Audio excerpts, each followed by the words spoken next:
রমজানের প্রথম দিন চট্টগ্রামে জমে উঠেছে ইফতার বাজার। আরো খবর জানাতে সেখান থেকে যুক্ত হচ্ছেন সহকর্মী শহীদুল ইসলাম। শহীদুল, চট্টগ্রামে ঐতিহ্যবাহী ইফতারের তালিকায় আজকে কি আছে, এবছর দাম কেমন, আর জানতে চাই মান নিয়ন্ত্রণে তদারকির কোনো ব্যবস্থা নেওয়া হয়েছে কিনা।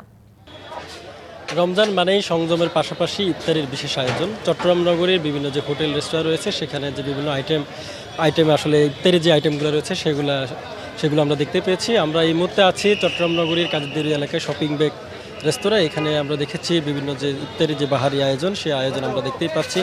এছাড়াও চট্টগ্রাম যে বিভিন্ন আয়োজন রয়েছে, এই আয়োজনের মধ্যে রয়েছে যে ইফতারি যে আয়োজন, সেই আয়োজনের মধ্যে রয়েছে ছোলা, বেগুনি, জিলাপি এবং হচ্ছে যে মাটন হালিম থেকে শুরু করে যে বিভিন্ন আইটেম, যে এখানে আমরা দেখেছি চিকেন গ্রিল থেকে শুরু করে চিকেন চপ, আলুর চপ থেকে শুরু করে হরেক রকমের আইটেম আসলে চট্টগ্রামে আয়োজন করা হয়েছে। এছাড়া চট্টগ্রাম নগরীর যে বিভিন্ন হোটেল এবং রেস্তোরাঁ রয়েছে সেখানে আসলে সকাল থেকে এই প্রস্তুতিগুলো শুরু হয়েছে এবং বিকেল নাগাদ এখানে যে ক্রেতারা আসেন তারা আসলে এখানে বিট করেছেন। আমরা দেখেছি এখানে চট্টগ্রামের যে বিভিন্ন নানা বয়সী মানুষ এখানে এসেছেন এবং তারা এখান থেকে আসলে তাদের পছন্দের যে জিনিস, সেই জিনিসটা আসলে কিনছেন। এবং আমরা কয়েকজন ক্রেতার সঙ্গে কথা বলেছিলাম, তারা বলছেন যে গতবারের তুলনায় আসলে এখানকার এবারে যে ইফতারের আইটেম, সেই আইটেমে আসলে কিছুটা দাম গতবারের তুলনায় একটু তারা বেশি দেখতে পেয়েছেন। তবে এই বিষয়ে আমরা বিক্রেতাদের সঙ্গে আসলে কথা বলেছিলাম।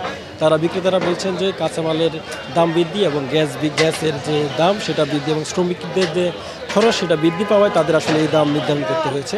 এছাড়াও যে ইফতারের আইটেম রয়েছে, সেই ইফতারের আইটেমে আসলে কোথাও যে বাড়তি দামে আসলে বিক্রি করা হচ্ছে কিনা সেটা তদারকি করতে এখানকার যে ভোক্তা রয়েছে, সেই ভোক্তা সংরক্ষণ অধিদপ্তর চট্টগ্রাম তারা আসলে বিভিন্ন জায়গায় অভিযানও আমরা পরিচালনা করতে দেখেছি।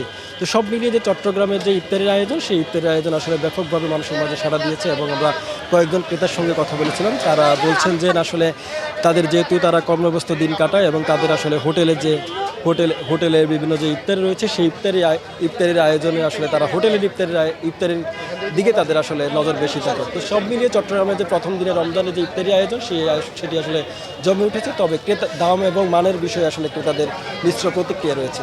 এই ছিল চট্টগ্রাম থেকে আমার কাছে থাকা সবশেষ। শহীদুল ইসলাম, আপনাকে ধন্যবাদ যুক্ত থাকার জন্য।